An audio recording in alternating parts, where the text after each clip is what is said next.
నమస్తే, welcome to 99 TV. ప్రస్తుతం ప్రపంచమంతా యుద్ధ వాతావరణం కనిపిస్తోంది. మధ్యప్రాచ్యం అతలాకుతలమవుతోంది. అయితే ఈ విషయాల్ని గతంలోనే ప్రస్తావించిన మహానుభావుడు ఈరోజు మన స్టూడియోలో ఒక విశిష్ట అతిథి ఉన్నారు. ఆయన సూర్య ఉపాసకులు, అలాగే ఆధ్యాత్మిక మార్గదర్శి, సౌర పీఠాధిపతి, హిమాలయ యోగి, గురూజీ సద్గురు శ్రీ శ్రీ ప్రభాకర్జీ మనతో ఉన్నారు. వారితో మాట్లాడదాం. నమస్కారం గురూజీ. ఓం శ్రీకశ్యపాత్మజం భానుం సహస్రకిరణోజ్వలం సర్వరోగహరం మిత్రం సూర్యదేవం ఉపాస్మహే. ఓం శ్రీ గురుభ్యో నమః.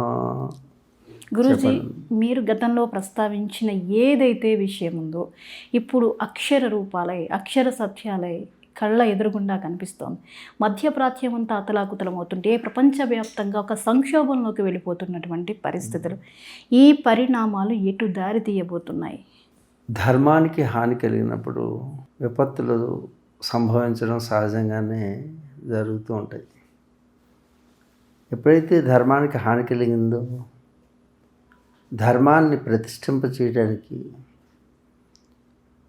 ఏదో ఒక చర్య జరుగుతూనే ఉంటుంది. అలాగే ఈ భూమండలం అంతా ప్రస్తుతం ఒక రీషేపింగ్ అంటే రీకన్స్ట్రక్షన్ జరుగుతుంది. అంటే ధర్మం పూర్తిగా లేకుండా పోయినప్పుడు ధర్మాన్ని పునఃప్రతిష్ఠ చేయడానికి జరిగే ప్రక్రియలో భాగమే ఇప్పుడు జరుగుతున్నటువంటివి యుద్ధాలు, ఇక ముందు భూకంపాలు, సునామీలు, టోర్నడోస్, ఇవన్నీ వచ్చేటువంటి అవకాశం ఉంది. ఇంకా కూడా చాలా చాలా విపత్కర పరిస్థితుల్ని మనం చూడబోతూ ఉన్నాం. ఇంకా విపత్కర పరిస్థితుల స్వామి ఇప్పుడు చూస్తున్నది కంటే ఇంకా ఎక్కువగా రాబోయేటటువంటి 2 సంవత్సరాల్లో మనం చూడబోతున్నాం. అంటే ఇది కలియుగ అంతానికి ఇది ఆరంభమా? కాలం మానం ఉంటుంది. అది మనుష్యమానంలో యుగానికి ఇన్ని సంవత్సరాలని ఆయుర్దాయం ఉంటుంది. మనిషికి ఏ విధంగా ఆయుర్దాయం ఉందో అలాగే ఇప్పుడు కలియుగం 4,36,000 సంవత్సరాల ఆయుర్దాయం కలియుగానికి. దీన్ని కలియుగం అంతం అందామా అంటే కలియుగానికి ఆయుష్ 4,32,000 సంవత్సరాలు, ద్వాపరానికి దీనికి 2 రెట్లు, త్రేతాయుగానికి 3 రెట్లు, అలాగే కృతయుగానికి 4 రెట్లు. ఈ 4 యుగాల్ని కలిసి ఒక మహాయుగం అంటాం మనం. అయితే కలియుగంలో ధర్మం 4,32,000 సంవత్సరాల వరకు కూడా ధర్మం అలా వెళుతూ ఉండి అధర్మం నెమ్మదిగా తగ్గితే పర్వాలేదు. ఒకేసారి అధర్మం ఎక్కువ పెరిగిపోయినప్పుడు ఒక ఆవృతం జరుగుతుంది. ఆవృతం అంటే ఒక సర్కిల్ పూర్తవుతుంది అన్నమాట. సర్కిల్ పూర్తవడం అంటే ఏంటంటే అక్కడ అధర్మం ఎక్కువ అవ్వడం వలన ధర్మాన్ని ప్రతిష్ఠించడానికి ప్రకృతే ఒక రకమైనటువంటి చర్య ద్వారా, పంచభూతాల ద్వారా దాన్ని ఇక్కడ ఉన్నటువంటి అధర్మాన్ని తగ్గించి మళ్ళీ పునఃప్రతిష్ఠ ధర్మానికి చేయడంలో అంతర్భాగంగా ఒక అంతర్వలయం ఆవృతాన్ని పూర్తి చేస్తుంది. కలియుగం పూర్తిగా అంతం కాదు. కలియుగంలో ఒక సెమీ సర్కిల్ అంటే ఒక చిన్న ఆవృతాన్ని సరి చేస్తుంది అన్నమాట. దీనిలో అనేక జీవులు మరణించడం కూడా జరుగుతుంది. గతంలో చెప్పినట్టుగా అప్పుడు యుద్ధాలకి అంత కనపడకపోయినా నేను చెప్పిన తర్వాత నుంచి ఈ 3 సంవత్సరాలలో యుద్ధాలు అనేవి చాలా ఎక్కువగా పెరుగుతాయి. అది ప్రపంచ యుద్ధమా అవునా కాదా అనేది కాదు, యుద్ధాలు మాత్రం పెరుగుతాయి అన్నీ. తద్వారా జనహననం, జనం వినాశనం, అలాగే సంపత్ వినాశనం ఇవన్నీ జరుగుతాయి. ఆర్థిక మాంద్యం ఏర్పడేటువంటి అవకాశం ఉంటుంది. అలాగే ప్రతి మనిషిలోనూ మనసులో వైకల్యం ఏర్పడి ఎవరికి వారే వారి వినాశనాన్ని కోరుకునేటువంటి రోజులు వస్తాయి. అలాగే వ్యక్తికి వ్యక్తికి మధ్యలోను, వ్యవస్థకి వ్యవస్థకి మధ్యలోను, అలాగే దేశానికి దేశానికి మధ్యలో వివాదాలు పెరుగుతాయి. అలాగే భూకంపాల్లో సూపర్ భూకంపాలు వచ్చే అవకాశం ఉంది. అంటే రెక్టర్ స్కేల్ మీద 5, 6, 7 వరకు చూడొచ్చు. 8 దాటుతాయని అప్పుడే చెప్పుకున్నాం. సూపర్ భూకంపాలు, సూపర్ ఎర్త్క్వేక్స్ అవి వస్తాయి. అలాగే వాటి ద్వారా సునామీలు వస్తాయి, అగ్నిపర్వతాలు పరుగుతాయి. అంటే పంచభూతాల యొక్క ప్రకోపానికి గురి అవ్వక తప్పదు. కాబట్టి ప్రపంచం ఒక్కసారి జనాభా కూడా తగ్గిపోయే అవకాశం ఉంటుంది. ప్రపంచ జనాభా తగ్గుతుంది.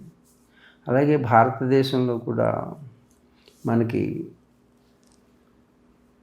యాజిటేషన్స్ జరిగే అవకాశం ఉంది. అంటే రోడ్ల మీదకి జనాలు వచ్చేటటువంటి అవకాశం కూడా ఉంది. వచ్చి ప్రభుత్వాలు కొంచెం ఇబ్బంది పాలయ్యేటటువంటి అవకాశం ఉన్నది.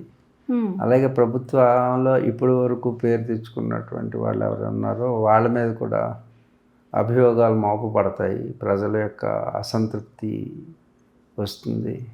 ఉన్నత స్థానంలో ఉన్నటువంటి వాళ్ళకి స్థానభ్రంశం జరిగేటువంటి అవకాశం. అంటే రాజకీయంగా చాలా మార్పులు రాబోతున్నాయి.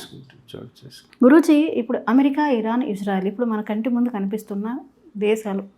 ఈ వార్లో ఏ అగ్రరాజ్యం అయితే దీనికి ఇంత పెద్దదిగా తీసుకువెళ్తూ వచ్చిందో, ఇప్పుడు ఆ అమెరికా చేస్తున్న ఈ యుద్ధానికి వాటిల దేశంలోనే వ్యతిరేకత అనేది వస్తుంది. గతంలో స్పెయిన్, బ్రిటన్ లాంటి దేశాలు 7 దశలు పతనమయ్యాయి అని చెప్పేసి అన్నారు. ఇప్పుడు అమెరికా 5వ దశలో ఉంది అంటున్నారు. మీరేమంటారు? అమెరికా చరిత్ర చూస్తే ఇరాన్ చరిత్ర ముందు చాలా చిన్నది. ఇరాన్ అంటే ఆర్యన్ నుంచి వచ్చింది. ఆర్యన్స్ అంటారు కదా, ఆర్యులు ఇప్పుడు చెప్పబోయేటువంటి హిందువులు అన్నదమ్ములే. అంచేత ఇరాన్ చరిత్ర కానీ భారతదేశ చరిత్ర కానీ చాలా పురాతనమైనటువంటి చరిత్ర మంది. ఇరాన్ కూడా ఖురాన్ మీద ఆధారపడి ఖురాన్ ధర్మాన్ని ఆచరిస్తుంది.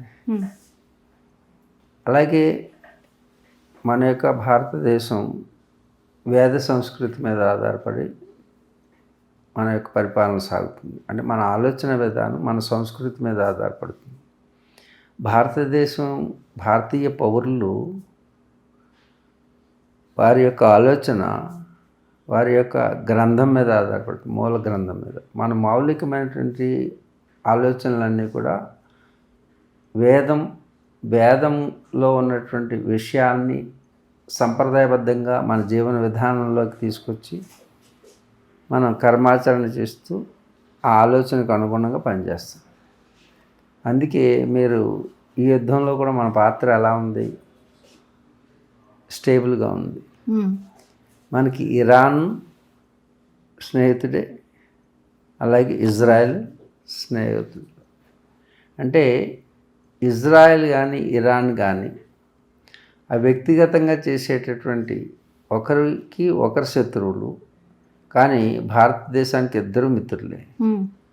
ఎందుచేత అంటే అక్కడ జ్యూస్ కానీ యూదులు కానీ, ఇజ్రాయెల్లో యూదులు, ఇక్కడ మనకు కనిపించేది ముస్లిమ్స్. అంటే ఈ ముస్లిమ్స్ ఖురాన్ మీద ఆధారపడి ఖురాన్ సంస్కృతి వాళ్ళకున్న ఖురాన్ ఇన్ఫ్లుయెన్స్ ఉంటుంది వాళ్ళ యొక్క మానసిక స్థితి మీద.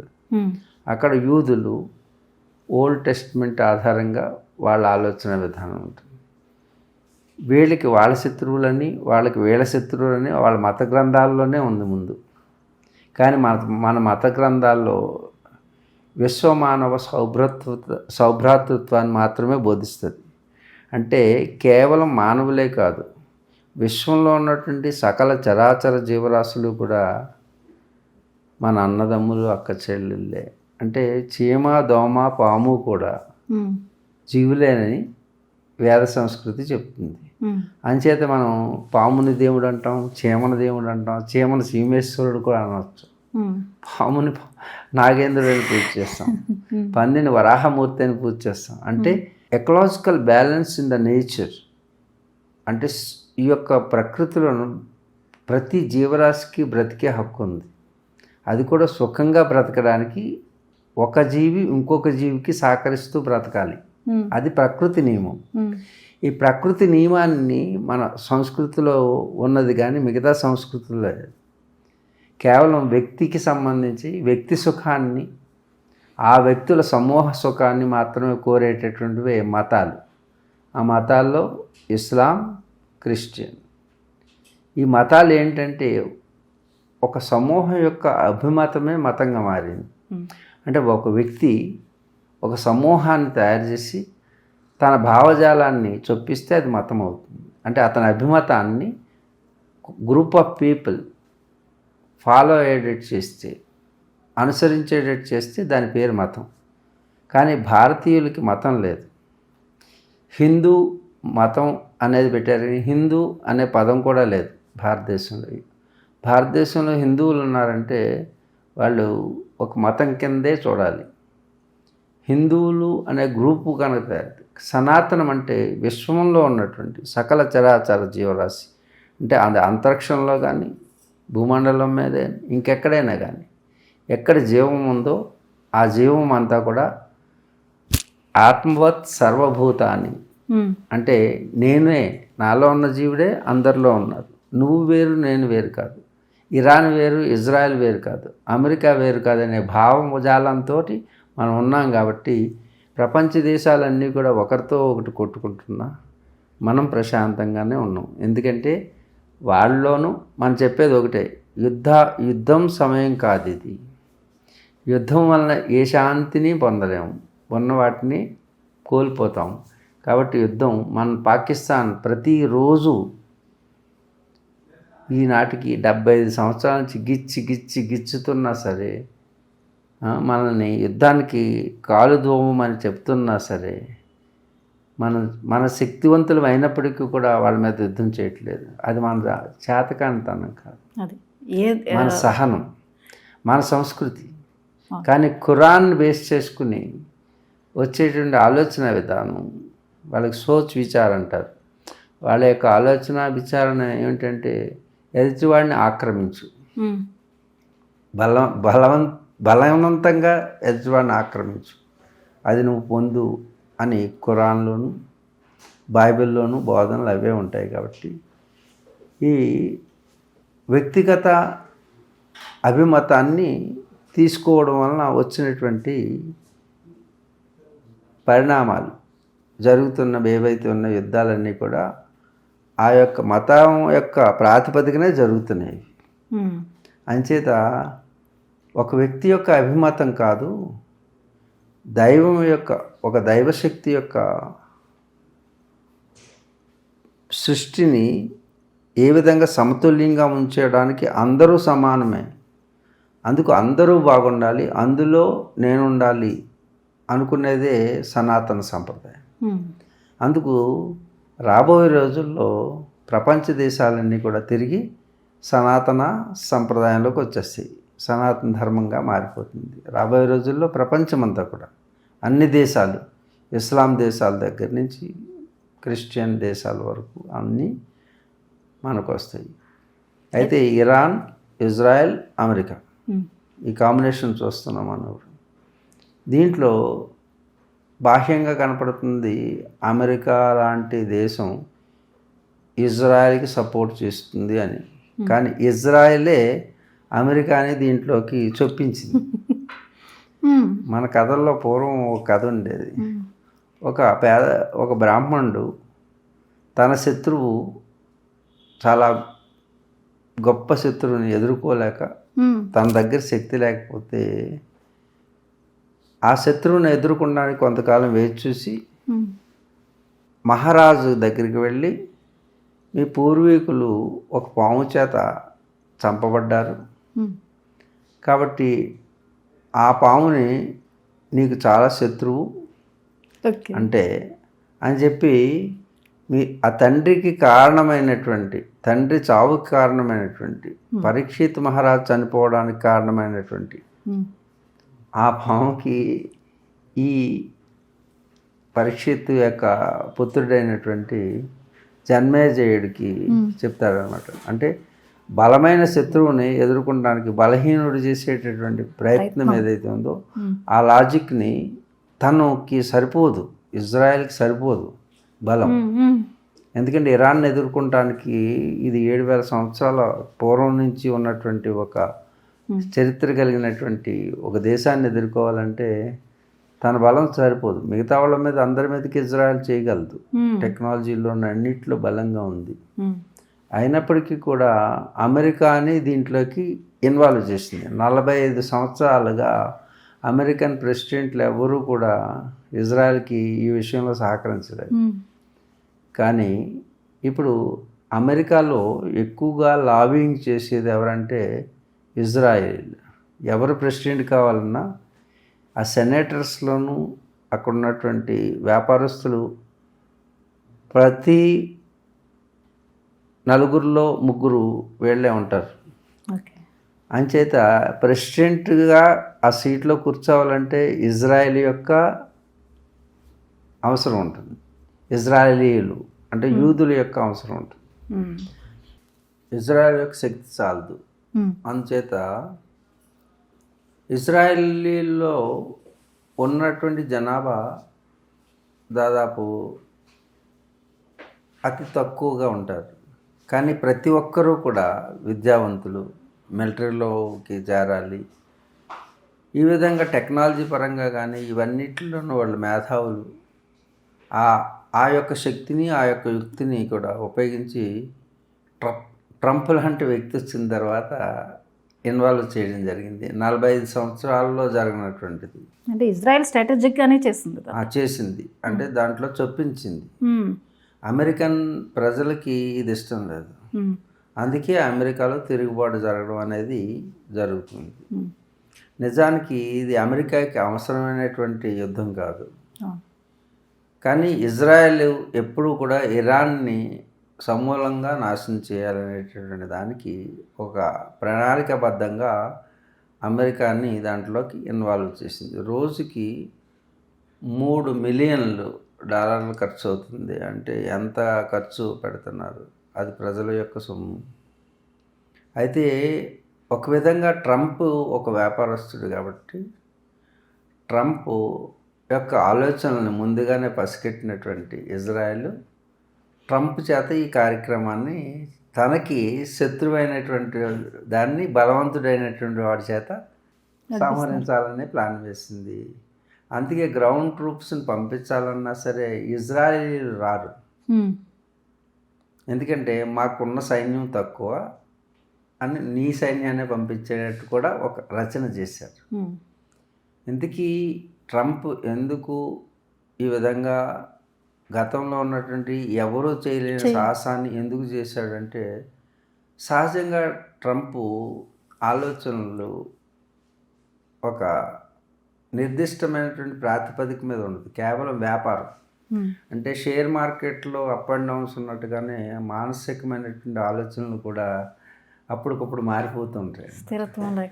ఆ స్థిరత్వం లేకపోవడం వలన అస్థిరత్వాన్నే వాడుకున్నారు నెతన్యాహు కానీ ఇజ్రాయెల్ కానీ. మరి భవిష్యత్తు పరిణామాలు ఏంటి? అమెరికా పరిస్థితి ఏంటి? అమెరికా ఏమైనా నష్టం జరగబోతోందా?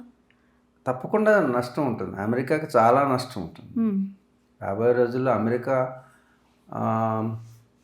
పూర్తిగా ఇప్పుడున్నటువంటి పొజిషన్ నుంచి కిందకి దిగజారిపోతుంది. పతనం ఆరంభం కాదు, పతనమే అయిపోతుంది. ఖేల్ ఖతం అంటారు. ఒక ఆట ఆడేటప్పుడు ట్రంప్ కార్డు వస్తుంటుంది. ట్రంప్ కార్డు గెలుపు ఓటమిని నిర్ణయిస్తుంది కదా. అలాగే ఇప్పుడు ఈ ప్రపంచానికి పెద్దన్న అనేటువంటి అమెరికా పాత్రలో ట్రంప్ కార్డు వచ్చింది ఈ గేమ్ ఎండ్ చేయడానికి. దీంట్లో కూడా స్వార్థం కూడా ఉంది నాకు అనిపిస్తుంటుంది. జియో పాలిటిక్స్ చూస్తున్నప్పుడు ఆధ్యాత్మికంగా చూస్తుంటాం పాలిటిక్స్ని కూడా. ఎందుకు ఒక మనిషి తన నెత్తి మీద తాను చేయి పెట్టుకుంటాడు, బలవంతుడు, భస్మం అయిపోవడానికి ఎక్కువ బలం కావాలనుకుంటే. ఎక్కువ బలవంతుడు అయిపోతే ఏమవుతుందంటే ఎవరు వాడిని నాశనం చేయలేరు. మోహిని భస్మాసురలో చూశారు, అన్నిటికంటే శక్తివంతమైనటువంటి పవర్స్ పొంది ఆ పవర్స్ పొందిన తర్వాత ఇంకా వేరే వాడిని ఎవరు కూడా సంహరించలేరు. అంటే అప్పుడు దైవశక్తి ఏం చేస్తుందంటే వాడి చేతే వాడి మరణాన్ని శాసించుకునేటట్టు చేస్తుంది. అలాగే అమెరికా కూడా తిరుగులేని శక్తిగా ఉండి ప్రతి ఒక్కరిని కూడా శాసించేటువంటి శక్తిగా ఎదిగిపోయి ఇంక ఎవరింటికి వెళ్ళి నీ ఇల్లు నాది అంటే, నీ భార్య నాది అంటే కూడా ఒప్పుకునేటువంటి స్థితిలోకి వెళ్ళిపోయింది. అంత శక్తి. అదే కదా మోహిని భస్మాసురలో. భగవంతుడి యొక్క భార్య కూడా నాదే అనుకున్నాడు. చూడండి, సింక్రనైజేషన్ ఆఫ్ ద ఎనర్జీ. అంటే ఒక రకమైనటువంటి ధర్మం అధర్మాల మధ్య జరిగేటువంటి సంఘర్షణే మన యొక్క కథా కథనాలు, పురాణాలు. మాకు పురాణమే కనపడుతుంటుంది, మాకు మోహిని భస్మాసురుడు కనపడుతుంది ఇక్కడ. ఆ బలవంతుడైపోయాడు భస్మాసురుడు. ఇక ఎవరైతే వరం ఇచ్చారో వారి భార్య కావాలనుకుంటే, భార్య అంటే వారి సంపత్తి అని అర్థమవుతుందా? ఎవరైతే ఈ దేశాలన్నీ పెంచి పోషించినాయో, అంత గొప్ప వాళ్ళని చేశారో ఆ దేశాలే సర్వనాశనం అయ్యాయి. మిడిల్ ఈస్ట్లో ఉన్నటువంటి దేశాలన్నిటి సంపద ఒక అమెరికా తీసుకుని అమెరికా గ్రేట్గా నిలబడింది. సౌదీ కానీ, ఖత్తర్ కానీ, మీరే తీసుకున్న దుబాయ్ కానీ, ఇవన్నీ కూడా వాళ్ళకి తవ్వితే డబ్బు వచ్చేసేది. నీకు ఎంత డబ్బు వస్తుంది కానీ డాలర్ రూపంలోకి మార్చుకుని ఆ డాలర్లు అన్నీ కూడా మీకు ఇంత డబ్బు ఇక్కడ ఎక్కడ దాచుకుంటారు, మా దేశంలో దాచుకోండి. వాళ్ళ దేశాన్ని ఎదగడానికి ఈ దేశాలను ఉపయోగించుకున్నారు. ఇప్పుడు ఈ దేశాల్లో నేను చూస్తున్నప్పుడు ఈ కథలోను మోహిని భస్మాసురలో ఏదైతే ఉందో అది ఎవరూ వారిని అనసలేరు. ఇక్కడ పార్వతి పాత్ర చూసినట్టయితే ఇక్కడ ఆ దైవం మీదే చేయాలనుకుంటాడు. ఎవరైతే పెంచి పోషించారో ఇంతవరకు వాళ్ళని నాశనం చేయడానికి వేసిన ఎత్తుగడలా అనిపిస్తుంది నాకు. ఏది ఈ సున్నీస్ అండ్ షియాస్.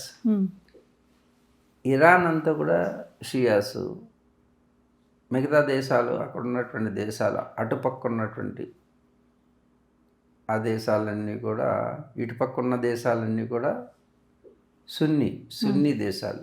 అంటే ఇస్లాంలో రెండు, షియాస్.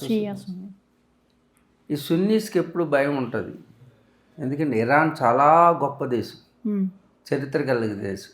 ఇవి నిన్నకాక మొన్న పుట్టిన దేశాలు. ఇవన్నీ ఎప్పటి నుంచో ఉన్నా అవన్నీ కూడా ఎడారి దేశాలు.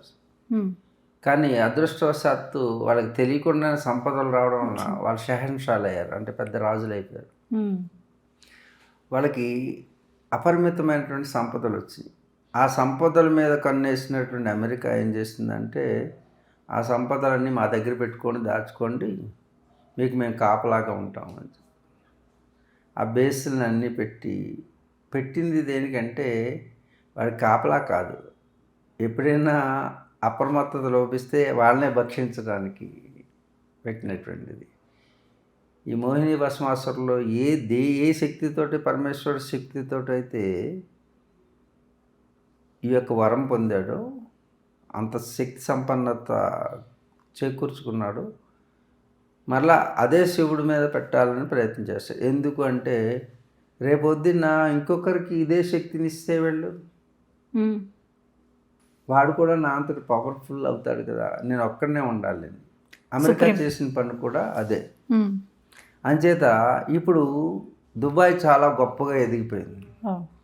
అలాగే మిగతా దేశాలన్నీ కూడా మిడిల్ ఈస్ట్లో ఎదిగిపోతున్నాయి. ఎదిగిపోతూ ఉండగా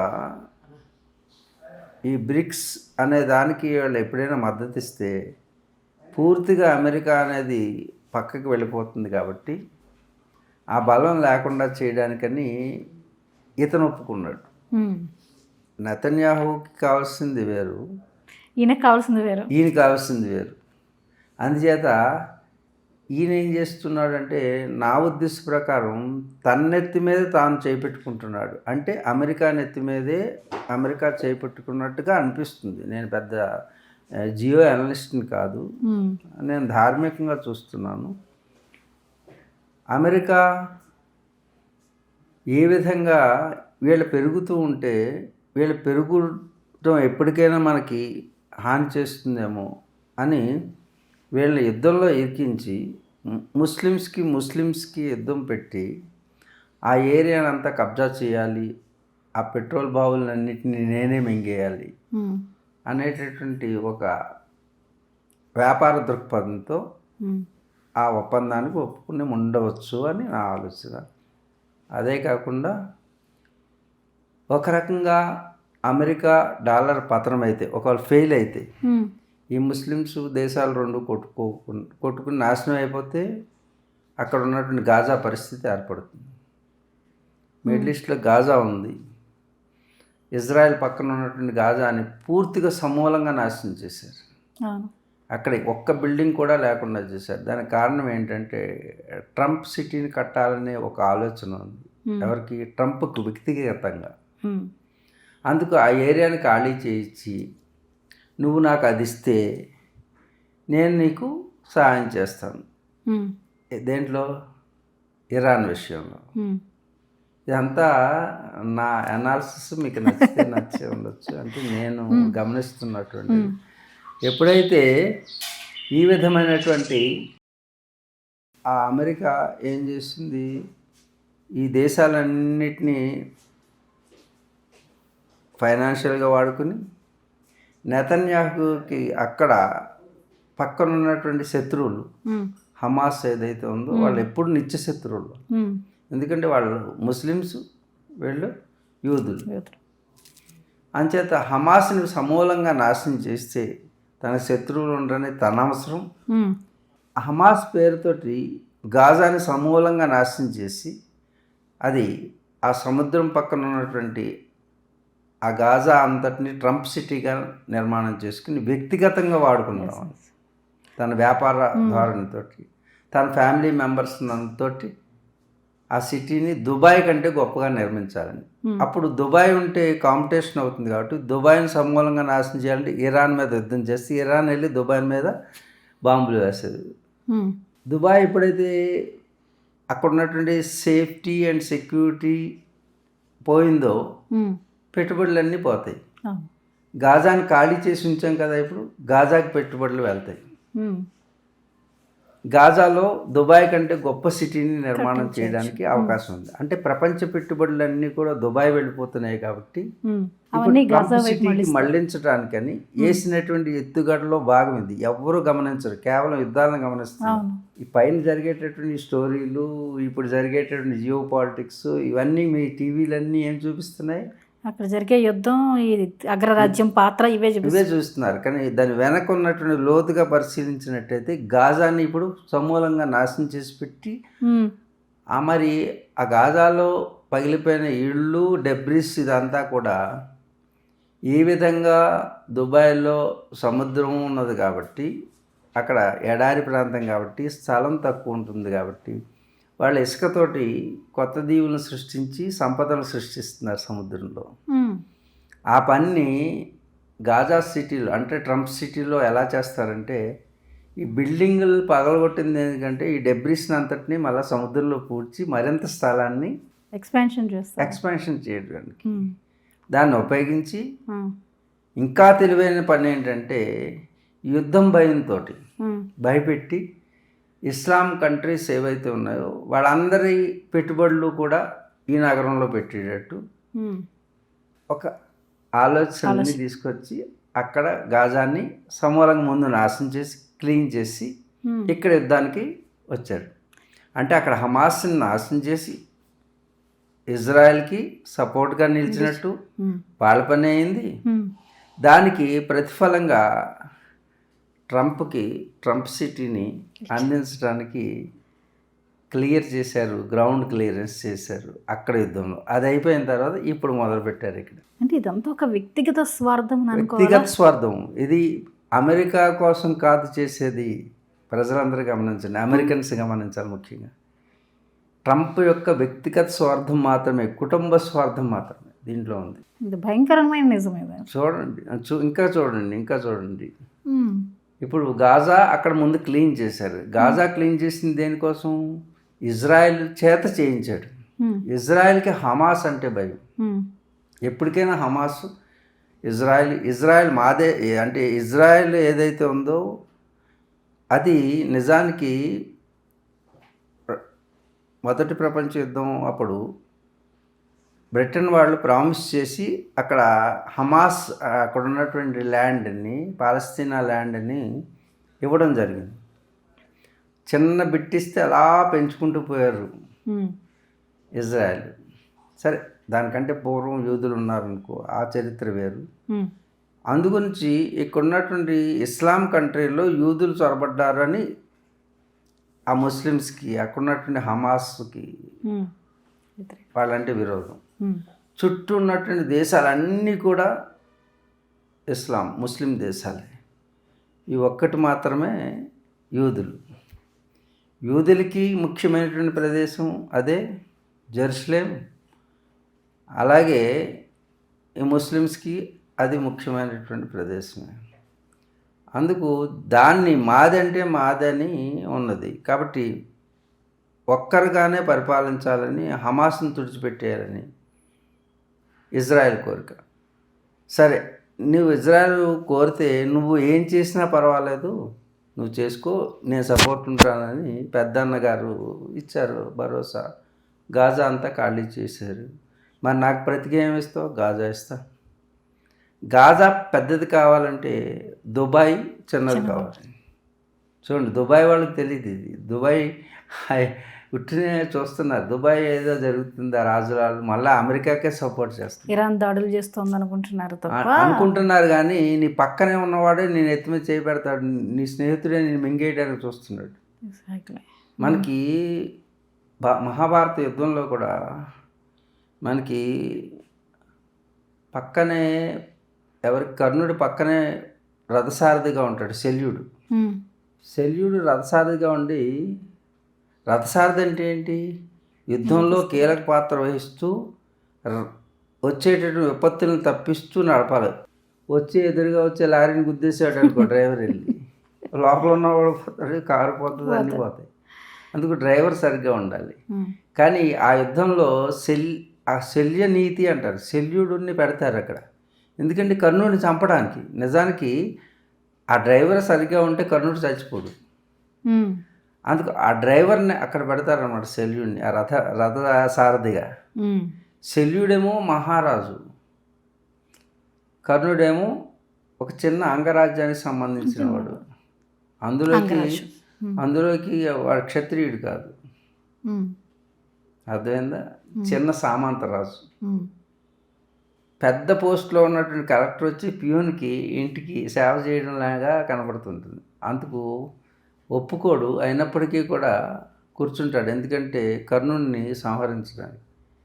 శల్యుడు ఏం చేస్తుంటాడంటే కర్ణుడిని రోజు, నువ్వు పెద్ద వీరుడువా, పెద్ద సూర్యుడువా, ఏ జాతిలో పుట్టావు, రథం ఎక్కిన దగ్గర నుంచి కించపరచడం చేస్తుంటాడు.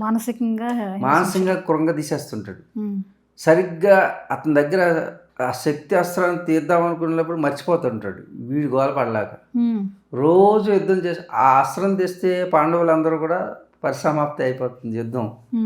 కానీ రోజు అది గుర్తు లేకుండా వేరే వేరే విషయాల్లో నువ్వు పెద్ద గొప్పవాడు అని కించపరచడం రోజు. అదేవిధంగా ఇక్కడ కూడా ఆ ప్లాన్ జరుగుతుంది అన్నమాట. యుద్ధంలోకి వెళ్ళినప్పుడు మీకు బలం లేదు, నువ్వేం చేయలేవు అని రోజు ఈ సంపన్న దేశాలన్నింటినీ కూడా తన బలమే బలమని వాళ్ళని కించపరుస్తూ తగ్గిస్తూ వచ్చి భయం పెంచాడు. భయం పెంచి వాళ్ళ దగ్గర ఉన్న సంపదల వలన వాడు బాగుపడుతున్నాడనే సంగతిని మర్చిపోయేటట్టు చేసి వాళ్ళని బలహీనం చేసి ఈయన బలవంతుడు. మానసిక బలహీనత. భౌతికంగా వాళ్ళ బలవంతులే, మానసికంగా వాళ్ళని తగ్గించేస్తూ వస్తున్నాడు. తగ్గిస్తూ వీళ్ళు వేసినటువంటి ప్లాన్ ఏంటంటే, ముందు అక్కడ ఉన్నటువంటి నాయకత్వాన్ని తగ్గిస్తే నిజంగా వాళ్ళు ఊరుకుంటారా? ఎవరు? ఇరానీస్. వాళ్ళ చరిత్ర చూస్తే వాళ్ళు తిరగబడితే 1100 పైన ఉన్నటువంటి దూరంలో ఉన్నటువంటి 1100 కిలోమీటర్ల దూరం అవతల 1150 అంత దూరం ఉంటుంది అమెరికా. అక్కడికి బాంబు వెళ్ళారు. వీళ్ళ దగ్గర ఉన్నవి మిసైల్స్ 2.5 అంటే 250 కిలోమీటర్ల వరకే వెళ్తాయి. 250 కిలోమీటర్ల దూరంలో ఓన్లీ ముస్లిం కంట్రీసే ఉంటాయి. కాబట్టి వీళ్ళు ఎలాగా బాంబులు ఈ చుట్టుపక్కల ఉన్న వాళ్ళ మీద వేస్తారు, వెయ్యాలి. వేస్తే దీన్ని సున్ని ఫస్ట్ లీడర్షిప్ని ఖతం చేసి ఖొమైనీని వీళ్ళందరినీ కీలకమైన వాళ్ళ మానసికంగా బలహీనం చేస్తే ప్రజలు తిరగబడితే అది ఫస్ట్ సత్తాని మార్చటం. అది ఫెయిల్ అయితే రెండవ గేమ్ ఏంటి, సున్నీస్కి షియాకి పెట్టడం. అంటే దీని అంతర్లీనంగా ఏంటి, దుబాయ్ని నాశనం చేయడం, గాజాని దుబాయ్ కంటే గొప్పగా చేయడం. ఇది లక్ష్యం అంతర్లీనంగా. అందుకు దానికి ప్రతిఫలంగా ఇజ్రాయెల్కి హమాస్ పోవడం, హమాస్ లేకుండా చేసినందుకు అమెరికాకి గాజానివ్వడం. ఇక రెండవ ప్లాన్లో ఎవరైతే ముస్లిమ్స్ మీదకి దాడి చేస్తున్నారో ఇరానీలకి ఇటు ఈ యొక్క దేశాలు ఏవైతే ఉన్నాయో సున్నీ దేశాలు తిరగబడ్డం, అంటే సున్నీకి షియాకి పెట్టడం. అంటే సెకండ్ ప్లాన్. తద్వారా ఇద్దరు కొట్టుకుని ఇద్దరు నాశనం అవుతారు. అప్పుడు ఈ ఆయిల్ కంపెనీలు, ఈ ఆయిల్ బావులన్నీ కూడా అమెరికాకి చెందుతాయి. ఇద్దరు వీక్ అయిపోతారు. అంటే ఇక్కడ ముస్లిమ్స్ని కలవకుండా చేయడం, ముస్లింలకే యుద్ధం వచ్చేటట్టు చేయడం, తద్వారా అమెరికా గెయిన్ అవ్వడం. ఇది సెకండ్ ప్లాన్. ఇక థర్డ్ ఏంటంటే సమూలంగా ఇది నాశనం అయిపోతాయి. ఏదైతే ఈ మిడిల్ ఈస్ట్ అంతా నాశనం అయిపోతాయి. గాజా నుంచి ఇక్కడ వరకు కూడా ఇది అమెరికా హస్తగతం చేసుకోవాలనేటువంటి అంతర్లీనంగా ఒక ప్లాన్. ఎప్పుడైతే ముస్లిమ్స్ సమూలంగా నాశనం అవుతారో అప్పుడు యూదులకి రక్షణ ఉంటుంది, తద్వారా క్రిస్టియన్ సామ్రాజ్యాన్ని పెరుగుతుంది అని. ఓకే, ఇది కాకుండా మూడవది తర్వాత ఏంటంటే అసలు ఇవన్నీ జరిగినా జరగకపోయినా ఒకవేళ ఎటువంటి ఫెయిల్యూర్స్ వచ్చినా ఈ ప్లాన్స్లో ఒకటైంది, రెండైంది, మూడు కూడా ఫెయిల్ అయిపోతుంది రేపు రాబోయే రోజుల్లో. ఇంకా నాలుగవది ఏంటంటే వెనక్కి వెళ్ళిపోయి, ఇక వెనక్కి వెళ్ళింది అమెరికా అంటే అమెరికా పతనం మొదలవుతుంది. ఇప్పుడు దానికోసమే ట్రంప్ వెంపర్లాడుతున్నట్లుగా కనిపిస్తుంది. అమెరికా పతనాన్ని కోరుకునేవాడు ట్రంప్. అమెరికా ప్రెసిడెంట్ కాదు, అమెరికా ప్రెసిడెంట్ ట్రంప్ కాదు, ఓన్లీ ట్రంప్. ట్రంప్ ఏం చేస్తున్నాడంటే అమెరికాని నాశనం చేయడానికి వస్తాడు. తనకి పదవి ఇచ్చినటువంటి, ఆ శక్తినిచ్చినటువంటి, ఆ 4 సంవత్సరాల ప్రెసిడెన్షియల్ పవర్ ఇచ్చినటువంటి అమెరికా ప్రజలకే నెత్తిమే చేయబెడతాడనమాట. ఆ శివుడు భస్మాసురుడు ఏ విధంగా పడతాడు అని నేను ప్రెడిక్ట్ చేసుకుంటున్నాను. ఉట్టిన క్యాల్కులేషన్స్ మీరు పెద్దగా తీసుకుంటే తీసుకోండి, లేకపోతే లేదు, జరిగితే జరగచ్చు, లేకపోతే నాలుగో ప్లాన్ ఏంటంటే అమెరికా యొక్క డాలర్ పతనం అయిపోతుంది. అమెరికా డాలర్ పతనం అవుతుంది. ఎందుకంటే ఇక్కడ పెట్రో డాలర్స్, ఇక్కడ వీళ్ళకి తెలిసిపోయింది ప్లాన్ ఏంటనేది. ఎవరికి? ఈ సున్నీస్ అందరికీ కూడా తెలిసింది. మనం రక్షిస్తానని వచ్చాడు, మనల్ని రక్షించకుండా ఇజ్రాయెల్ రక్షించుకుంటున్నాడు, కానీ మనం రక్షించట్లేదు. మన కోపం వచ్చి ఇరాన్ మీద తిరగబడేటే ఇప్పటి వరకు మెయింటైన్ చేస్తున్నారు. చూడండి, అన్ని బ్రిడ్జిలు కూలుస్తాం, అన్ని ఎకనామికల్ సెంటర్స్ కూలుస్తాం, బ్యాంక్స్ అన్ని సమూలంగా నాశనం అయిపోతాయి. అప్పుడు ఇంకా వాళ్ళ మీద నమ్మకం ఎవరికి ఉంటుంది? ప్రపంచంలో ఎవరు పెట్టుబడులు పెడతారు? అప్పుడు గాజా ఓపెన్ అవుతుంది. పెట్టుబడులకి అమెరికా రక్షణలో ఉంటుంది, సంపూర్ణ పక్కన ఇజ్రాయెల్ రక్షణగా ఉంటుంది. అప్పుడు పెట్టుబడులన్నీ కూడా గాజా వెళ్తాయి. ఇంకా మిడిల్ ఈస్ట్లో గాజా తప్పితే ఇంకేముండదు. ఇది వ్యక్తిగత ప్రయోజనం. అప్పుడు అమెరికా ఏమవుతుంది? యుద్ధంలో వెనక్కి వెళ్ళిపోయింది, యుద్ధంలో అన్నీ కోల్పోయింది. కాబట్టి అమెరికాకి ఇది పూర్తిగా శరాఘాతమై నిలుస్తుంది. అప్పుడు డాలర్ అనే దానికి వాల్యూ ఉండదు. ఎకానమీ బ్యాంకుల్లో పెట్టుకున్నటువంటి డబ్బుకి గ్యారంటీ లేదు. ఇప్పుడు నీ డబ్బులు బ్యాంకుల్లో ఉన్నా బ్యాంకులు డబ్బులు ఇవ్వవు. గ్యారంటీ. ప్రేక్షకులు అందరూ కూడా గుర్తించండి, రేపు రాబోయే రోజుల్లో బ్యాంకుల్లో డబ్బులు పెట్టుకుంటే అవి తిరిగి వస్తాయా లేదా అనేది నమ్మకం లేదు.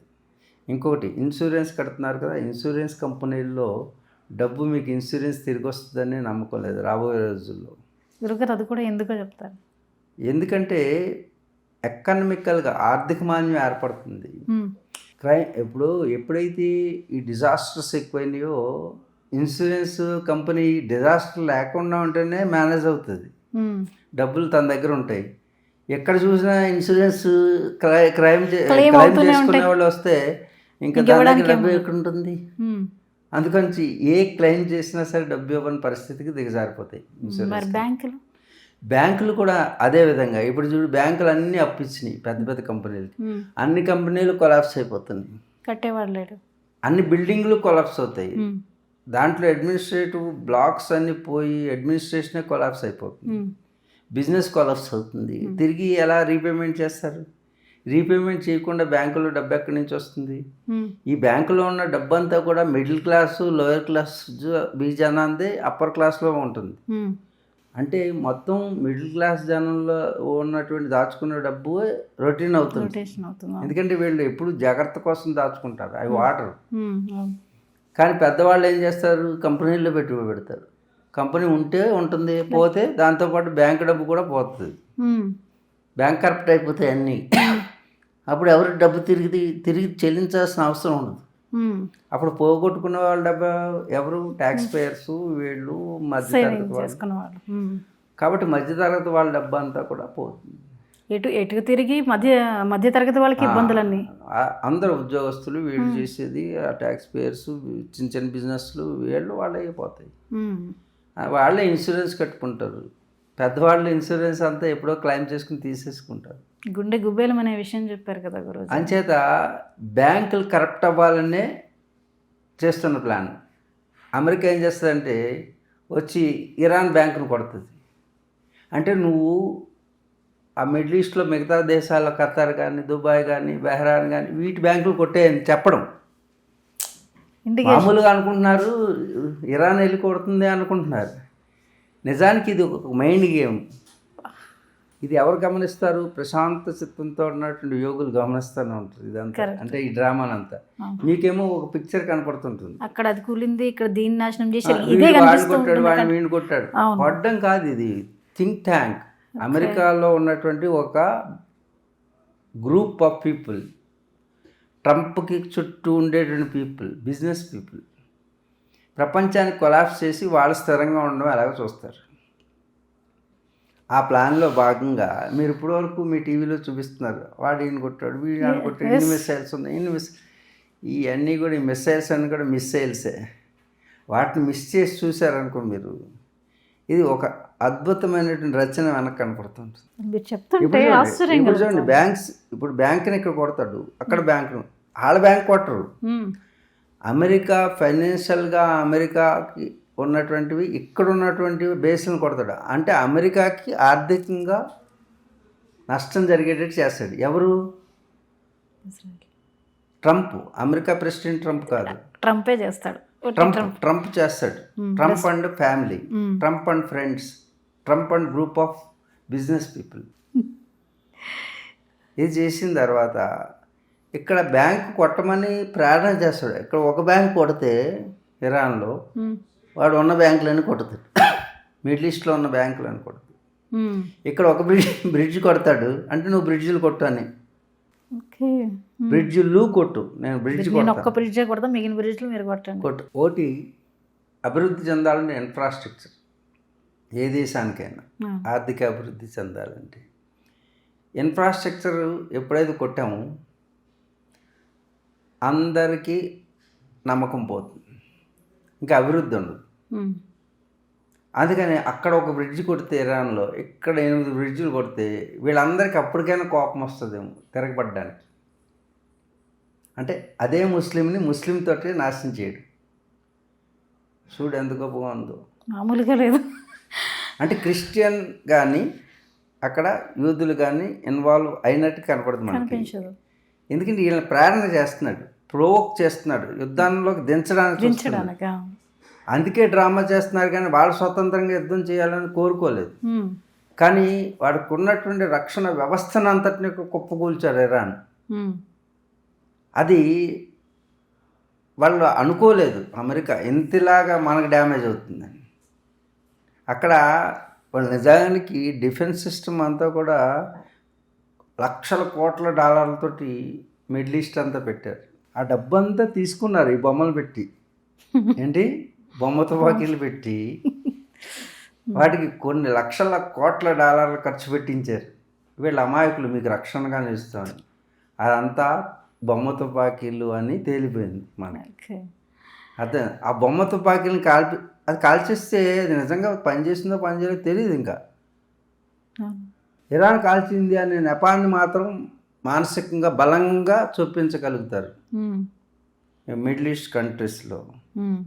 చూడండి ఎంత లోపల ఎంత కుట్ర కుతంత్రంతో కూడినటువంటి ఆలోచన విధానం అమెరికా అమలు చేస్తుంది.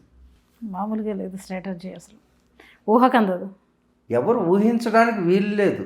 ఎందుకంటే పైన డ్రామా అంతా క్యారెక్టర్స్ అన్నీ కనపడుతున్నాయి మనకి. ఇప్పుడు స్ట్రాటజిక్గా అంటే ఒకదాని తర్వాత ఒకటి, ముందుగా ఎయిర్పోర్ట్స్. ఎప్పుడైతే ఎయిర్పోర్ట్స్ బంద్ చేసామో ఆదాయం అంతా కూడా పడిపోతుంది, టూరిజం అంతా పడిపోతుంది. నువ్వు ఇరాన్లో ఎయిర్పోర్ట్ కొడితే ఇక్కడ ఎయిర్పోర్ట్ కొడతావు అంటే ఎయిర్పోర్ట్ని కొట్టు అని చెప్పడం అనమాట, ముందు సంకేతాలు ఇవ్వడం. ఇప్పుడు మనం చిన్నది ఇక్కడ గుద్దేమన్న పొట్టలో, అవతల వాడు పొట్టలో 4 గుద్దులు గుద్దేటట్టుగా ప్రేరణ చేయాలి. ఎమోషన్ క్రియేట్ అవుతుంది, సైకలాజికల్ గేమ్ క్రియేట్ అవుతుంది. ఈ విధంగా చేసి అమెరికా ఏం చేస్తుందంటే ఒక ఆట ఆడుతుంది అనమాట. నేను గ్రౌండ్ ఫోర్స్ని పంపుతా, నేను ఇది పంపుతా, అది పంపుతా. కొంత లాస్ అయినా కానీ ఆ లాసు అమెరికాకే కానీ ట్రంప్కి కాదు. అమెరికన్స్ యొక్క డబ్బుతోటి, అమెరికన్స్ యొక్క డాలర్స్ తోటి ట్రంప్ ఆడేటటువంటి ఆట, ట్రంప్ ఫ్యామిలీ కోసం ఆడేటటువంటి ఆట అమెరికన్స్ గ్రహించండి. అలాగే మిడిల్ ఈస్ట్లో ఉన్నటువంటి షాజహాన్లు, ఈ యొక్క రాజులు, మేము రాజులు కింగ్లు అనుకుంటున్నారు కదా. చూడండి, మీరు అనుభవించినటువంటి సుఖం, ఎన్నాళ్ళు అనుభవించిన సుఖానికి మీరు రుణ్ చుకానేకే లియే తయారీ హో జాओ, రుణం తీర్చుకుంటున్నారు. మీరు రాజులుగా కూర్చుని బంగారు కార్లు, డైమండ్ ప్లేట్స్, ఇష్టం వచ్చినట్టు సుఖాలను అనుభవించారే. ఈరోజు మీరు ఒక్కొక్క దానికి ఒక్కొక్క రుణాన్ని తీర్చుకోవడానికి ప్రకృతిలో ఏర్పరిచినటువంటి ఒక మాయాజాలం. ఇది ప్రకృతిలో జరుగుతుంది, దైవం ఆడే ఆట ఇది. ట్రంప్ ఆడుతున్నాడు అనుకున్నాడు, ట్రంప్కి కూడా దైవం ఎలా ఆట ఆడతాడో చూపిస్తాను ఇప్పుడు మీకు. ఎండింగ్ క్లైమాక్స్ ఎలా ఉంటుందో చూడండి. ఇప్పుడు వరకు ట్రంప్ మీద తీసుకెళ్తున్నాం స్టోరీని. అమెరికాని నాశనం చేయడమే ట్రంప్ యొక్క లక్ష్యం. ఏ విధంగా అంటే అమెరికాని ఈ 1, 2, 3 ఫేజులు చూసారు మీరు. గాజా దగ్గర నుంచి ఒక్కొక్కటి ఇన్ఫ్రాస్ట్రక్చర్, ఎయిర్పోర్ట్లను కొట్టాడు, ఇన్ఫ్రాస్ట్రక్చర్ని కొడుతున్నారు, బ్యాంకులను కొడుతున్నారు. అంటే బ్యాంకుల మీద నమ్మకం కోల్పోతారు జనం. బ్యాంకుల మీద నమ్మకం కోల్పోయి దుబాయ్లో ఎటువంటి పెట్టుబడులు రావు, సేఫ్టీ అండ్ సెక్యూరిటీ లేదనేటటువంటి ఒక బ్రాండ్ వచ్చేస్తుంది. అప్పుడు ఎప్పటికీ మిడిల్ ఈస్ట్ కంట్రీస్ ఇంక కోలుకోకుండా చేస్తారు. అన్ని రకాలుగా దెబ్బ చేయడం వల్ల అమెరికా గ్రేట్ అగైన్. ప్రజలకు ఏమవుతున్నారు, మాగా అంటే మేక్ అమెరికా గ్రేట్ అగైన్ అనేది స్లోగన్ పెట్టి జనం ఏమనుకుంటారు, అమెరికా జనం ఇదంతా మనం గొప్ప అవడానికే చేస్తున్నాను సెంటిమెంట్ని బలంగా చొప్పించి చేసే ప్రతి పిచ్చి పనికి సమర్థతని కూడగట్టడానికి చేసినటువంటి ఒక పెద్ద కుట్ర. అంటే చూడండి, అమెరికాలో ఉన్నటువంటి అందరి మానసిక స్థితిని ఒకసారి గ్రిప్ చేసి తన స్వార్థానికి వాడుకుంటూ అమెరికా ప్రజలనే సర్వనాశనం చేయడానికి వేసినటువంటి ఒక ట్రంప్ కార్డ్ ప్లాన్. ఈ విధంగా అమెరికా ఏం చేస్తుందంటే, మీరు ప్రేక్షకులు ఏదో మేము మాట్లాడుతున్నాం, ఒకవేళ దాంట్లో ఏమైనా సత్యం ఉంటే మీరు గ్రహించండి. నాకు అనిపిస్తుంది, నేను చెప్తున్నాను, నేను చూస్తున్న జియో పాలిటిక్స్లో. ఈ విధంగా అమెరికాని సర్వనాశనం చేసి, జనాలను మోసం చేసి, అమెరికాలో ఉన్నటువంటి ఈ యొక్క ఏవైతే ఈ రోజుకి F-15 అని ఇవన్నీ ఈ విమానాలు తార్ అని ఇవన్నీ పెద్ద పెద్దవి తయారు చేశారు. ఆ బిజినెస్ అంతటినీ కూడా కొలాప్స్ చేసేస్తాడు. అమెరికా నమ్మకుండా చేస్తాడు. ఎందుకంటే అవన్నీ కింద పడుతుంటే ఏ దేశంలో కొంటారు? ముఖ్యంగా అమెరికా పెరిగేది వెపన్స్ బిజినెస్, డాలర్. ఈ డాలర్ని వెపన్స్ని ఈ రెండు బిజినెస్ని కొలాప్స్ చేస్తాడు. అవి రెండు అయిపోయి ఇంకేముంటుంది? కొలాప్స్ చేయడం వల్ల ఏమవుతుందంటే అమెరికా కొలాప్స్ అవుతుంది. అమెరికా పతనం అయ్యాక ట్రంప్ పెరుగుతాడు. అమెరికా పతనం అవ్వాలంటే రెండే కారణాలు. ఒకటి, వెపనరీ బిజినెస్ ఆగిపోవాలి. రెండవది, డాలర్ పడిపోవాలి. ఇప్పుడు మిడిల్ ఈస్ట్లోకి వద్దాం. మిడిల్ ఈస్ట్ కొలాప్స్ అయిన వెంటనే పెట్రో డాలర్ అనేది మిడిల్ ఈస్ట్ నుంచి డాలర్ అనేది పోతుంది. అంటే పెట్రోల్ ఎక్కడ కొన్నా డాలర్తో కొనాలి.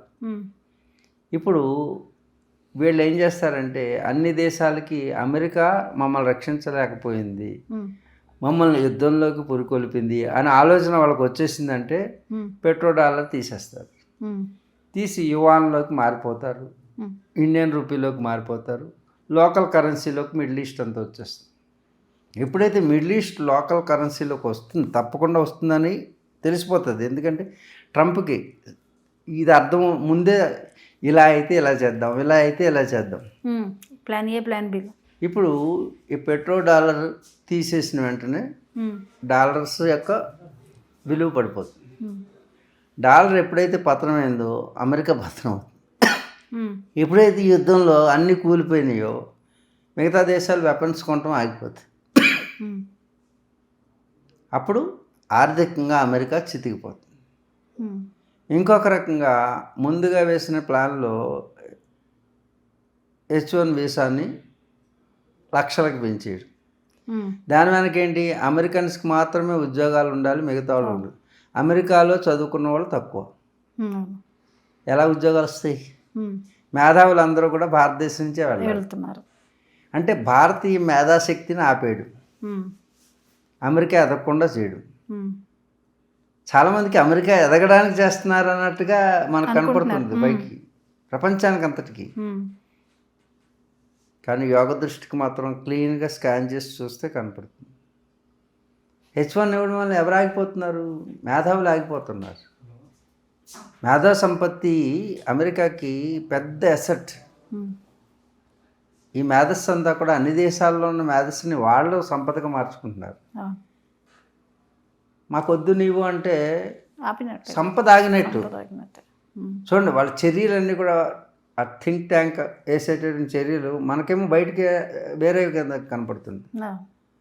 కానీ జనానికి అందరికి కనపడేది ఒకటి, అక్కడ మారణాయుధాలు ఉన్నాయని బయలుదేరతాడు. అక్కడ ఏమి ఉండవు, అందరికీ తెలుసు. అలాగే ఇరాక్ మీద దాడి చేసేటప్పుడు మానవ హననానికి సంబంధించినటువంటి రసాయన ఆయుధాలు ఉన్నాయని చివరికి చివరికి ఏమీ లేవని తెలుస్తుంది. లేకపోతే సామూహిక జనహననం జరుగుతుంది, పౌర హక్కులని కాలరాస్తున్నారు అని బయలుదేరతాడు. ఇది ఒక నెపం అనమాట. పెద్దవాళ్ళు ఏది చెప్పినా సరే నమ్ముతాం, నమ్మక తప్పదు.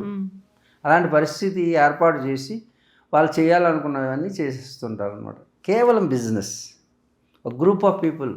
అమెరికా కోసం కాదు వాళ్ళు చేసేది, అమెరికా అనేటటువంటి భయాన్ని చూపించి ప్రపంచానికి. అమెరికా యొక్క భయం గుట్టు విప్పేశారు కదా. ఇప్పుడు అది ఫెయిల్ అయితే ఏం చేయాలంటే మన స్వార్థమై వచ్చేయాలి, అమెరికాను ముంచేయాలి. ఇప్పుడు మనం అందరం అంటాడు, అందరూ కలిసి ఒకటి చేసిన తర్వాత అది ఏదైనా నిధి వస్తే నాకు అని మారిపోతారు. ఒక కుటుంబంలో అయినా ఏదైనా కొట్లాట్లు మొదలుపోయి చివరికి వ్యక్తిగతం అయిపోతుంది. అలాగే దేశ వినాశనానికి ఇది ఒక పెద్ద ట్రాప్ వేశారు అమెరికా నాశనానికి.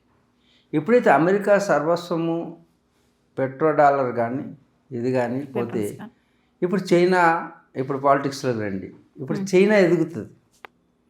చైనాది చెక్కు పెట్టడానికి మళ్ళీ ఇండియాని దగ్గర పెట్టి అర్థమైందా, రెడీగా తయారు చేసుకుంటాడు.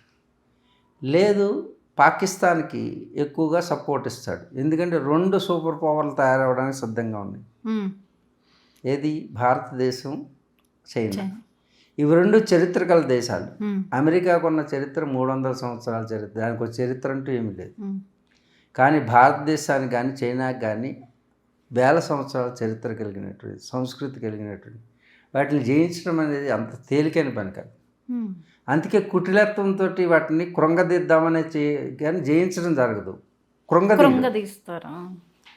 అర్థం. ఆర్థికంగా కృంగదీయడం, ఉమ్, మానసికంగా కృంగదీయడం, ఉమ్, అలాగే మనలో మనకే పెట్టి, అర్థమైందా, ఉమ్, ఒకరికి సపోర్ట్ ఇస్తూ ఒకరిని కృంగదీసి ఈ విధమైనటువంటి గేమ్స్ ఎప్పుడూ ఆడుతూనే ఉన్నారు. దానికి అప్రమత్తతోటి భారతదేశం అంతకన్నా తెలివైంది కాబట్టి మన బ్రెయిన్ పవరే మనది.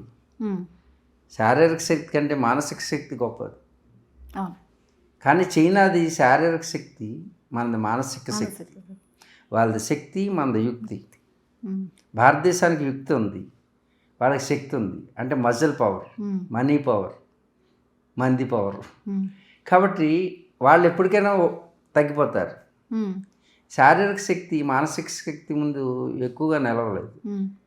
మొదట్లో శారీరక శక్తి బాగా బలంగా పనిచేస్తుంది. చేస్తుంది. అలాగే ఇప్పుడు చైనా యొక్క శారీరక శక్తి బలంగా కనపడుతుంది, కానీ ఆ శక్తి ముందు, యుక్తి ముందు శక్తి పనిచేయదు. కానీ భారతీయ యుక్తి ఎప్పుడు ఉంటుంది. భారతీయుల్లో ప్రతి ఒక్కరిలో యుక్తి ఉంటుంది, శక్తి ఉండదు, కలబడరు. చూడండి, మనం ఏ దేశంతో యుద్ధం చేయలేదు మన చరిత్రలో. యుద్ధం మరి పాకిస్తాన్తో చేశారు కదా, పాకిస్తాన్తో మనం యుద్ధం చేయలే, వాళ్ళు యుద్ధం చేశారు, మనం రక్షించుకున్నాం. డిఫెన్స్. పాకిస్తాన్ ఎప్పుడు కయ్యానికి కాలుదోవడానికి రెడీగా ఉంటుంది మన దేశంతో. అది మరి ఇలాంటి పాకిస్తాన్ ప్రపంచపటంలో ఉంటుందా భవిష్యత్తులో? ఇప్పటికే కరువు కాటకాలతో అల్లాడుతుంది. ఉండదని చెప్పాను మీకు, గతంలో కూడా ఉండదు. ఎందుకంటే మీరు ఎప్పుడు కూడా యతో ధర్మ తతో జయ, ఎక్కడ ధర్మం ఉంటుందో అక్కడ విజయం ఉంటుంది. తాత్కాలికంగా మీకు కష్టం కలిగవచ్చు కాక ధర్మాన్ని విడిచిపెట్టకూడదు. ఇప్పుడు కొమైని కూడా ధర్మాన్ని విడిచిపెట్టల యుద్ధంలో.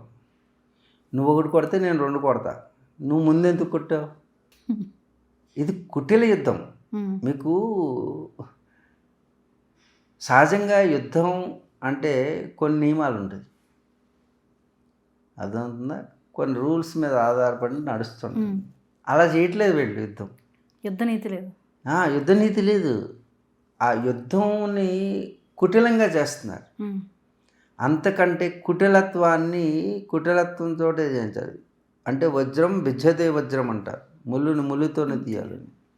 నువ్వు ముందు ముళ్ళు పెట్టి పొడిచావు అనుకో, నేను ముళ్ళు పెట్టి పెడతా. అంటే నా మీద నెపం లేదు. చూడు, ఇప్పుడు ఇరాన్ యుద్ధంలో ఏది చేసినా రిటాలియేట్ చేసేటప్పుడు ఎప్పుడు కూడాను ముందు అమెరికా చేస్తుంది, తర్వాత ముందు ఇజ్రాయెల్ చేస్తుంది, తర్వాత వీళ్ళు చేస్తారు. అందుకని ఇక్కడ ధర్మం ఎప్పుడూ కూడా ఇరాన్ వైపే ఉంటుంది, ఇజ్రాయెల్ వైపు కానీ అటు అమెరికా వైపు ఉండదు. ధార్మికంగా చూసినప్పుడు నా ఆలోచన, నా యొక్క అవగాహనతో చెప్తున్నాను. ఇప్పుడు అమెరికా ఎప్పుడైతే డాలర్ పతనమైందో అక్కడ తన యొక్క క్రిప్టో కరెన్సీని తీసుకొస్తాడు. దాని మీద చక్కటి బొమ్మ, ట్రంప్ గోల్డ్ కాయిన్ వస్తుంది. ఈ గోల్డ్ కాయిన్ ప్రపంచం అంతా కొనేటట్టు చేస్తుంది మార్కెటింగ్. అంటే అమెరికన్ డాలర్ పతనం అవుతుంది కాబట్టి, గోల్డ్ రేటు పడిపోతుంది కాబట్టి. ఎందుకు గోల్డ్ రేటు పడిపోతుంది? చైనా భారత్ గోల్డ్ మీద పెట్టుబడి పెట్టి డాలర్ మీద తీసేస్తుంది. అందుకు గోల్డ్ అంతా పెరిగిపోతే గోల్డ్ డాలర్ వస్తుంది రేపొద్దుట. అంటే చైనా అండ్ భారత్కి ఎక్కువగా ఆర్థిక పరిపుష్టి కలుగుతుంది. అందుకని గోల్డ్ వీళ్ళు దాచారు కాబట్టి వీళ్ళు రేట్ డౌన్ చేయడానికి అమెరికా ప్లాన్ చేస్తుంది. ఎంత ఉందా? డాలర్ పతనం అవుతుంది, చైనా పతనం వైపు తీసుకురావడం, భారతదేశంని ఆర్థిక స్థితిగతుల్ని అల్లకల్లోలం చేయడం, కన్ఫ్యూజ్ చేయడం, తద్వారా అమెరికా డాలర్ మీద నమ్మకం పోగొట్టడం, బ్యాంకుల మీద విశ్వాసం కోల్పోయేటట్టు చేయడం, బ్యాంక్ అయిపోవడం, బ్యాంకులన్నీ కూడా సమూలంగా నాశనం చేసి కేవలం గాలిలో వేలాడే ట్రంప్ ఫోటో కలిగినటువంటి క్రిప్టో కరెన్సీని తీసుకురావడం. ఈ కరెన్సీ ఎవరిది? Only family. ఆ ఫ్యామిలీకి సంబంధించి ప్రపంచ పెట్టుబడులన్నీ ఒక చోటకు చేరడం, ఇది మొత్తం టోటల్ ప్లాన్. ఈ ప్లాన్ సక్సెస్ చేయడంలో ఒక్కొక్క స్టెప్పు ఒక్కో విధంగా ప్రజలకు కనపడుతుంది. కానీ అంతర్లీనంగా ట్రంప్ విజయంగా మార్చుకోవాలనుకున్నారు. కానీ ట్రంప్ తన అమెరికా మీద చేపెడదాం అనుకున్నాడు. అమెరికా మీద చేపెట్టుకుంటుంది అనుకున్నాం మనం. కానీ చివరికి ట్రంప్ మీద చేపెట్టుకుంటాడు. ఇది ఎండింగ్ ఎలా జరుగుతుందో తర్వాత చూద్దరికండి. ఓకే. మరి ప్రపంచ దేశాలన్నీ కూడా భారత్ని విశ్వగురువుగా ప్రకటిస్తాయా? విశ్వాసం ఎక్కడ ఉందో అక్కడ విశ్వగురువుగా తయారవడం అంగీకరిస్తాయి. ఎందుకంటే భారతీయ సంస్కృతిలో అందరూ బాగుండాలి, అందులో నేను ఉండాలి అనుకునే సంస్కృతి. అప్పుడు అందరికీ ఆమోదయోగ్యమైంది, కానీ ఆలస్యం అవుతుంది తెలుసుకున్నాను. అంగీకారం అనేది వస్తుంది. ఇరాన్లోనే సనాతన ధర్మం వైపు వచ్చేటటువంటి వాళ్ళు ఎంతోమంది ఉన్నారు. ఎందుకంటే ఇప్పటికీ మన ఇరాన్ ఏం చేస్తుంది? మనల్ని విశ్వాసం కలిగినటువంటి మిత్రుడు, విశ్వసించదగినటువంటి మిత్రుడు. మనం ఇజ్రాయెల్ తోటి ఎంత స్నేహం చేస్తున్నామో తెలుసు. మనం ఏం చేస్తాము? మీరిద్దరు కొట్టుకున్నప్పటికీ మీ ఇద్దరు నా స్నేహితులే. కానీ మనం చెప్పేది ఏంటి? నీకు అతని శత్రువు, అతనికి నీకు శత్రువు. కానీ మీ ఇద్దరు మాత్రం నాకు శత్రువులు కాదు. మీ ఇద్దరు బాగుండాలని కోరుకుంటున్నాను. మీ శత్రుత్వం మీ ఇద్దరిని బాగుండేటట్టు చేసినా మీ శత్రుత్వం నాకు అభ్యంతరం లేదు. మీరిద్దరు కొట్టుకుంటే బాగుంటారనుకోండి, కొట్టుకోండి. కానీ ఎప్పటికీ మీరు నాకు మిత్రులే. మీ ఇద్దరికి నేను సాయం చేస్తాను, కానీ మీరు బాగుండడానికి సాయం చేస్తాను, మీరు కొట్టుకున్నానికి కాదు అని చెప్తూ అందరూ బాగుండాలి, అందరూ నేను బాగుండాలి, విశ్వశాంతి మా ధ్యేయం. కాబట్టి ఇజ్రాయెల్, ఇరాన్, రష్యా, అమెరికా మీరిద్దరు కొట్టుకుంటే నాకు అభ్యంతరం లేదు, కానీ నేను మీ ఇద్దరితో స్నేహంగా ఉంటాను, తటస్థంగా ఉంటాను. నీ అవసరం ఉంది, నాకు నీ అవసరం ఉంది, వాళ్ళ అవసరం ఉంది, వీళ్ళ అవసరం, అందరితోటి అవసరం ఉంటుంది. ఇది సమాజం. సమాజ నిర్మాణం అంటే అందరితో శత్రుత్వం తెచ్చుకుంటాం కాదు. శత్రువుని కూడా మిత్రులుగా చేసుకోగలిగిన వాడే సమాజ నిర్మాణానికి నాంది పలకగలుగుతాడు. అందుకే విశ్వగురువుగా భారతదేశం 2032కి విశ్వగురువుగా మారిపోతుంది. ప్రపంచ దేశాలన్నీ కూడా సనాతన ధర్మాన్ని ఆచరించక తప్పని పరిస్థితి ఏర్పడుతుంది. ఆచరించక తప్పని పరిస్థితులు ఏర్పడతాయి. ఏంటి మనం చెయ్యం. భారతదేశం వెళ్ళి ఎవరిని మత మార్పిడి చేయదు. మా మతంలోకి రండి, మా దేవుడు గొప్పవాడు, మా ఆలోచన గొప్పవి, ఏ గొప్పవాడు నా ఆలోచన గొప్పదని చెప్పడు. ఆలోచనలు గలవాళ్ళని గుర్తిస్తుంది ప్రకృతి, ప్రపంచం. అందుకే నీ పని నువ్వు నిబద్ధతతో చెయ్యి, నీ పంచకే ప్రపంచం వస్తుందని రాశాను నేను నా ప్రబోధాల్లో. నీ పని నువ్వు కమ్మరి కంసాలి ఎట్టి యానాది చెప్పులు కుట్టేటటువంటి చండాలుడైనటువంటి కింద స్థాయి. చెప్పులు కుట్టడం అంటే కింద స్థాయి కాదమ్మోయ్, మమ్మల్ని కించపరచడం కాదు. చెప్పులు కుట్టడం కూడా పనియే పరమాత్మ. యజ్ఞ యాగాది క్రతువులు చేసే బ్రాహ్మణుడు ఎంత గొప్పవాడు. ఇంత పెద్ద మనిషి పాదాలకి ముళ్ళు గుచ్చుకోకుండా పాదాలను రక్షించేటటువంటి ఆ యొక్క వృత్తి చేసేవారు కూడా అంతే గొప్ప.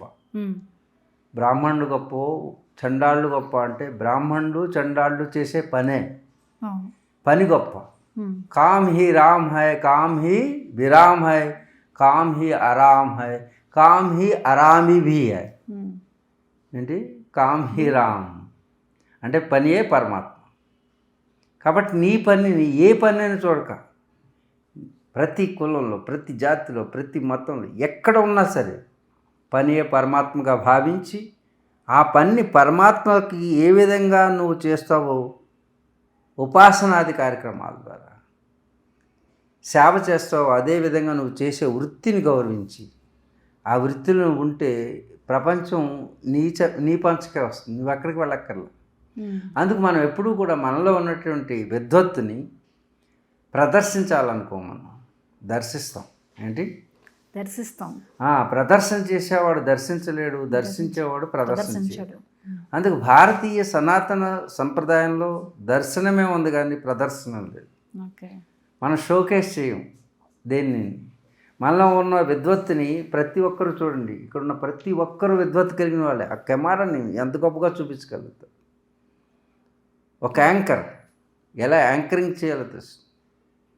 తన ప్రతిభను ఎలాగా ఉన్న చోటు నుంచే చూడండి, ఏ విధంగా అయితే ఒక పుష్పం నేను ఇక్కడ అందంగా ఉన్నానని ఎవరితో చెప్పదు, నాలో సుగంధం ఉన్నదని ఎవరికి చెప్పదు, నాలో సున్నితత్వం ఉన్నదని ఎవరికి చెప్పదు.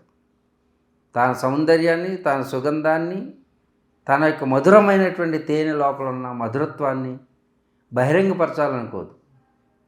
కానీ ఎక్కడో ఉన్నటువంటి వెళ్ళేటువంటి వ్యక్తులు, ఆహా ఇక్కడ మల్లెపువ్వు ఉంది, ఇక్కడ ఈ పువ్వు ఉంది, ఇక్కడ ఈ పువ్వు ఉందని తన సుగంధాన్ని వెదజల్లుతూ ఉంటే లోకం ఆనందంగా ఉండాలని ఆ సుగంధాన్ని అందుకుని దాన్ని గుర్తిస్తారు. ఇది మల్లెపువ్వు వాసన, ఇది గులాబీ వాసన. గులాబీ కనపడదు కానీ దాని వాసన. అలాగే మన యొక్క కర్మ సౌందర్యం, కర్మ సుగంధం ఏదైతే ఉందో, మనం చేసేటువంటి పని యొక్క గొప్పతనం, అది ప్రపంచ దేశాలన్నీ కూడా వెళ్ళి ప్రపంచ దేశాలు గుర్తిస్తాయి. అదే భారతదేశం ఇప్పుడు చేస్తున్న స్ట్రాటజీ. చూడండి, మనం ఎవరిని హింసించట్లా. మన రక్షణ కోసమని మన పురాతనమైనటువంటి సంస్కృతిని అంతటినీ కూడా మన మేధాశక్తిని ఉపయోగించి బ్రహ్మోస్ తయారు చేస్తాం. బ్రహ్మాస్త్రం, మన బ్రహ్మాస్త్రాన్ని బ్రహ్మోస్. అర్థమైందా? అలాగే రక్షణ కోసం సుదర్శన చక్రం. మన సుదర్శన చక్రం మీరు కనుక గమనిస్తే, సుదర్శన చక్రం అంటే మీరు ఏదో చేతిలో కృష్ణుడి తిప్పి చక్రం, విష్ణు చక్రం అని కాదు దాని అర్థం. సుదర్శన చక్రం. అది ఏంటి? సుదర్శన చక్రం అంటే మంచిని మాత్రమే దర్శిస్తూ చెడుని తెంచి వేసేటటువంటి చక్రం అది. అర్థమైందా? నీ మీదకి ఏదైనా చెడు వస్తే దాన్ని రక్షించుకుంటానికి, మంచిని సంరక్షించుకుంటానికి వాడే ఆయుధం అది. అంతేగాని ఎదుటి వాళ్ళని సిద్ధం చేయడానికి, అవతల వాళ్ళని నాశనం చేయడానికి కాదు. అందుకే సుదర్శనం, మంచిని దర్శించేటటువంటి, మంచిని కాంక్షించేటటువంటి, దానికోసం నన్ను నేను రక్షించుకుంటున్నాను, నేను శిక్షించాలనే ఉద్దేశంతో కాదు. అందుకు సుదర్శన్, బ్రహ్మోస్, అగ్ని, పాశుపతాస్త్రం, ఇవన్నీ కూడా గతంలో ఉన్నటువంటి నాలెడ్జ్ని, మన యొక్క వేదాల్లో ఉన్నటువంటి రహస్యాల్ని అందిపుచ్చుకుని ఇప్పుడుకున్నటువంటి సైన్స్ అండ్ టెక్నాలజీకి అతీతమైనటువంటి బలమైనటువంటి శక్తుల్ని మనం తీసుకొస్తున్నాం అన్నమాట. It's only for our defence. మన యొక్క రక్షణ కోసం మాత్రమే పెట్టుకుంటున్నాం, ఎవరిని శిక్షించడానికి మాత్రం కాదు. అంచేత ప్రపంచ శాంతికి కావాల్సింది అణ్వస్త్రాలు కాదు, అన్నవస్త్రాలు అని నమ్మే దేశం మంది. ఏంటి? అన్నము వస్త్రం. అందరికీ అన్నము వస్త్రం అందించాల్సిన ప్రపంచ దేశాల ఆలోచన అణ్వస్త్రాల వైపు వెళుతుంది. అన్నం వస్త్రం ఉంటే శాంతి, అణ్వస్త్రాలకి అశాంతి. అందుకే ప్రపంచ శాంతికి కావాల్సింది అన్నవస్త్రాలే కానీ అణ్వస్త్రాలు కాదు. అన్నవస్త్రాలని నమ్మే దేశం భారతదేశం. అది సనాతన సంప్రదాయం కలిగిన దేశం. అంచేత సనాతన ధర్మాన్ని ఎవరైతే ఆలోచిస్తుంటారో వాళ్ళకి అన్నం వస్త్రం ఉంటే సరిపోతుంది, అంతేగాని అణ్వస్త్రాలు అవసరం లేదు. ఈరోజు ప్రపంచ దేశాలన్నీ కూడా అణ్వస్త్రాల వైపే వెళుతున్నాయి. అన్నవస్త్రాలు ఎవరికి ఉన్నాయో లేదో చూడటం. కాబట్టి ప్రపంచ శాంతికి అణ్వస్త్రాలు కాదు కావాల్సింది, అన్నవస్త్రాలని నమ్మే దేశం. కాబట్టి తప్పకుండా ప్రపంచానికి విశ్వగురువుగా తయారవడంలో ఎటువంటి సందేహం లేదు. 2032లో మీరు చూస్తారు. చాలా అద్భుతంగా చెప్పారు గురువుగారు. ప్రస్తుత పరిణామాన్ని, భవిష్యత్తు పరిణామాన్ని ఇక్కడ మాకు కళ్ళకు కట్టినట్లు చెప్పారు. ధన్యవాదాలండి. ఈ ఇంటర్వ్యూ ద్వారా ఎన్నో విషయాలు, అసలు ఊహకు అందని ఊహాతీతమైనటువంటి విషయాల్ని ప్రేక్షకులకు తెలియజెప్పారు. ధన్యవాదాలు. ఇంకా ఉన్నాయి పాకిస్తాన్ గురించి, భారతదేశం, ఈ మిగతావన్నీ కూడా. అసలైతే మొత్తం ఓవరాల్గా విశ్వగురువు అవడానికి ఏ బేసిస్ మీద అవుతుంది ఇవన్నీ ఉన్నాయి.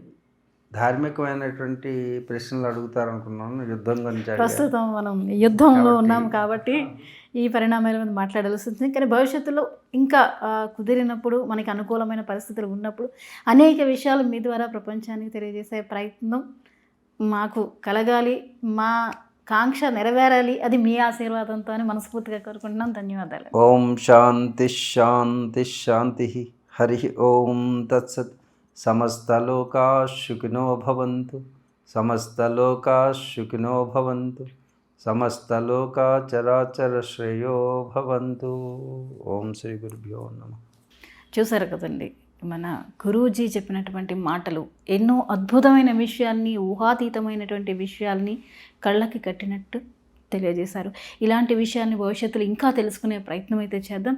ఇది ఇవాళ ప్రత్యేక కార్యక్రమం. కీప్ వాచింగ్ 99 టీవీ భక్తి. నమస్తే.